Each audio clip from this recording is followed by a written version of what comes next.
السلام علیکم ورحمۃ اللہ وبرکاتہ۔ نحمده ونصلی علی رسولہ الکریم، اما بعد فاعوذ باللہ من الشیطان الرجیم، بسم اللہ الرحمن الرحیم۔ آج جو قرآنی نگینے کے سلسلے میں ہے وہ ہے پارہ نمبر 15، جس کی پہلی آیت ہے جو کہ سورہ بنی اسرائیل سے ہے۔ سبحان الذی اسریٰ بعبدہ لیلا من المسجد الحرام الی المسجد الاقصی الذی بارکنا حولہ لنریہ من آیاتنا انہ هو السمیع البصیر۔ پاک ہے وہ ذات یعنی اللہ تعالیٰ جو اپنے بندے کو رات ہی رات میں مسجد حرام سے مسجد اقصیٰ تک لے گیا، جس کے آس پاس ہم نے برکت دی اس لیے کہ ہم اپنی قدرت کے بعض نمونے دکھائیں۔ یقیناً اللہ تعالیٰ ہی سننے والا اور دیکھنے والا ہے۔ اب یہاں پر واقعہ معراج کا ذکر ہے۔ اسراء اور معراج یعنی ہجرت سے 1 سال قبل نبی صلی اللہ علیہ وآلہ وسلم کی نبوت کی صداقت ثابت کرنے کے لیے ان کو ایک رات میں مسجد حرام سے مسجد اقصیٰ اور پھر آسمانوں تک لے جایا گیا، اور وہاں پر انہیں جنت اور جہنم کی مختلف نشانیاں دکھائی گئیں۔ اب رات کے حصے میں کہاں سے کہاں تک؟ مسجد حرام سے مسجد اقصیٰ تک۔ کیا دکھانے کے لیے؟ اپنی نشانیاں۔ تو اس آیت میں ایک خاص واقعے کا ذکر ہے۔ روایات میں آتا ہے کہ ہجرت سے 1 سال پہلے مکہ کے حالات بہت ہی سخت تھے۔ یوں لگتا تھا کہ اسلام کی تاریخ بننے سے پہلے ہی ختم ہو جائے گی۔ ہر طرف مخالفت ہو رہی تھی، اسلام کو ختم کرنے کی کوششیں ہو رہی تھیں۔ عین اسی وقت اللہ نے آپ صلی اللہ علیہ وآلہ وسلم کو ایک نشانی دکھائی۔ یہ نشانی اس بات کی تھی کہ آپ صلی اللہ علیہ وآلہ وسلم اللہ کی قدرت کے ساتھ اس مشن کی تکمیل کریں گے۔ ہوا یوں کہ نبی اکرم صلی اللہ علیہ وسلم کو اہتمام کے ساتھ مسجد حرام یعنی مکہ سے مسجد اقصیٰ یعنی فلسطین کی طرف اللہ کے فرشتے حضرت جبرائیل علیہ السلام لے گئے۔ آپ صلی اللہ علیہ وآلہ وسلم کا یہ سفر جسمانی سفر تھا۔ آپ صلی اللہ علیہ وسلم بنفس نفیس خود تشریف لے گئے، خواب نہ تھا۔ اب قرآن پاک میں تو یہیں تک ذکر ہے، جبکہ احادیث سے پتہ چلتا ہے کہ وہاں سے آپ صلی اللہ علیہ وآلہ وسلم کو اللہ تعالیٰ آسمان تک لے گئے۔ اس سفر کا نام معراج ہے۔ اللہ تعالیٰ نے یہ سفر اپنی خاص مشیت اور حکمت کے تحت آپ صلی اللہ علیہ وآلہ وسلم کو کروایا۔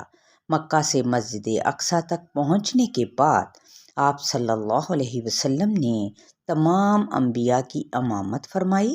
مطلب یہ تھا کہ قیامت تک کے لیے آپ صلی اللہ علیہ وآلہ وسلم کی لائی ہوئی شریعت پچھلے رہنماؤں کی شریعت ہوگی، یعنی باقی تمام چیزیں آپ صلی اللہ علیہ وآلہ وسلم کے لائے ہوئے دین کی تابع ہوں گی۔ تو اس تقریب کے لیے جو منتخب کیا گیا ملک وہ تھا فلسطین۔ فلسطین وہ بابرکت علاقہ ہے جس میں بہت سے انبیاء کو مبعوث کیا گیا۔ یعنی اس کی جو ابتدا ہوئی نا اس آیت کی کہ سبحان اللہ جی سے، تو یہ لفظ کب کہا جاتا ہے؟ جب آپ کوئی ایسی چیز دیکھیں جس پر آپ حیران ہو۔ ہوا یوں کہ جب آپ صلی اللہ علیہ وسلم کی واپسی ہوئی تو واپسی پر آپ صلی اللہ علیہ وآلہ وسلم نے آ کر بتایا کہ میں آسمان سے ہو کر آیا ہوں، تو لوگوں نے شک کرنا شروع کر دیا اور کئی ایمان والے بھی اندر سے ہل گئے، اور یہی وہ موقع تھا جب حضرت ابوبکر صدیق رضی اللہ تعالیٰ عنہ نے آپ صلی اللہ علیہ وآلہ وسلم کی تصدیق کی، اور اسی موقع پر حضرت ابوبکر کو صدیق کا لقب ملا۔ اگر آج دیکھیں ہم کہ 1400 سال کے بعد بھی عام انسانوں نے جہاز بنا لیے اور پھر دوسرے ملکوں سے واپسی بھی ہو جاتی ہے، ٹھیک ہے، چند گھنٹوں میں۔ اگر یہ ممکن ہے تو پھر اللہ کے رسول صلی اللہ علیہ وآلہ وسلم براق یعنی تیز رفتار بجلی کو کہا جاتا ہے، جیسے تیز رفتار گھوڑے سے رات کو ایک حصے میں واپسی کیوں نہیں ہو سکتی؟ تو اس میں مشکل ہی کیا ہے؟ کیا وہ رب اپنے بندے کو آسمان تک نہیں لے جا سکتا؟ اگر آپ صلی اللہ علیہ وآلہ وسلم یہ کہتے ہیں کہ ہمارے لیے فرشتہ آیا تو پھر ماننا پڑے گا۔ یہ سب چیزیں یؤمنون بالغیب کا مطالبہ کرتی ہیں، اور اس سیر کا مقصد کیا تھا کہ ہم اپنے بندے کو عجائبات اور آیات کبریٰ دکھائیں۔ یہ واقعہ معراج اور اسرا کے نام سے ہی مشہور ہے۔ اس واقعے کی راویوں کی تعداد وہ ہے 25۔ ان صحابہ میں سے حضرت انس بن مالک، مالک بن اثاثہ، ابو ذر غفاری، حضرت ابو ہریرہ، حضرت عبداللہ بن مسعود، حضرت عائشہ رضی اللہ تعالیٰ عنہا نے اور دوسرے متعدد صحابہ اکرام نے بیان کیے ہیں۔ تو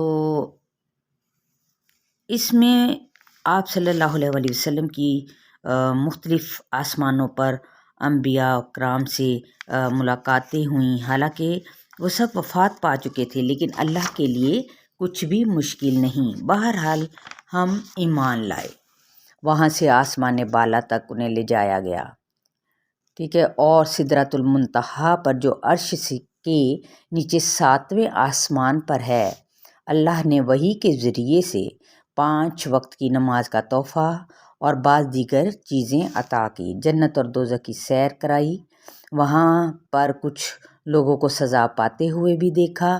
واپسی پر جب آپ صلی اللہ علیہ وآلہ وسلم نے ذکر کیا تو کافروں نے مذاق اڑایا اور کچھ مسلمانوں کے ایمان بھی متزلزل ہوئے۔ سدرۃ المنتہا کے پاس ہی جنت المأویٰ ہے۔ سورۃ النجم میں بھی اس کا ذکر ہے کہ آپ دیکھیں کہ نبی صلی اللہ علیہ وآلہ وسلم تمام انسانوں کے رہنما تھے، اللہ اور بندے کے درمیان پہنچنے کا ایک واسطہ۔ آپ صلی اللہ علیہ وآلہ وسلم نے جو کچھ سکھایا ہم اس پر ایمان لاتے ہیں، اور سکھانے کے لیے ضروری ہے کہ جو کچھ سکھائے خود ان باتوں پر بھی پورا یقین ہو، اور کسی کا یقین کب پورا ہوتا ہے؟ جب وہ اس کا مشاہدہ کر لیتا ہے۔ اگر استاد کسی چیز کے بارے میں شک کرے تو پھر طالب علموں کے لیے بھی یقین حاصل کرنا مشکل ہوگا۔ تو جب تک ایمان پختہ نہیں تو پھر کچھ بھی نہیں۔ اسی طرح حضرت ابراہیم علیہ السلام نے بھی اللہ تعالیٰ سے سوال کیا تھا کہ اللہ مردوں کو کیسے زندہ کرے گا۔ ایک اور بات، آپ صلی اللہ علیہ وآلہ وسلم ایک انسان تھے، اور انسانوں کا رتبہ فرشتوں سے بھی بڑھ کر ہے، اس لیے کہ جب آپ صلی اللہ علیہ وآلہ وسلم آسمانوں کی بلندیوں پر پہنچے تو حضرت جبرائیل علیہ السلام نے بھی انکار کر دیا کہ اگر میں ان سے زیادہ اوپر گیا تو میرے پر جل جائیں گے۔ تو انسان اللہ تعالیٰ کی بہترین مخلوق یعنی اسے اشرف المخلوقات کے لقب سے نوازا گیا ہے، اور اسے عقل سے نوازا گیا ہے، اور آخری نبی صلی اللہ علیہ وآلہ وسلم کو وہ بلند ترین مقام دیا گیا، اور یہ سفر معلم کے طور پر بھی مفید تھا۔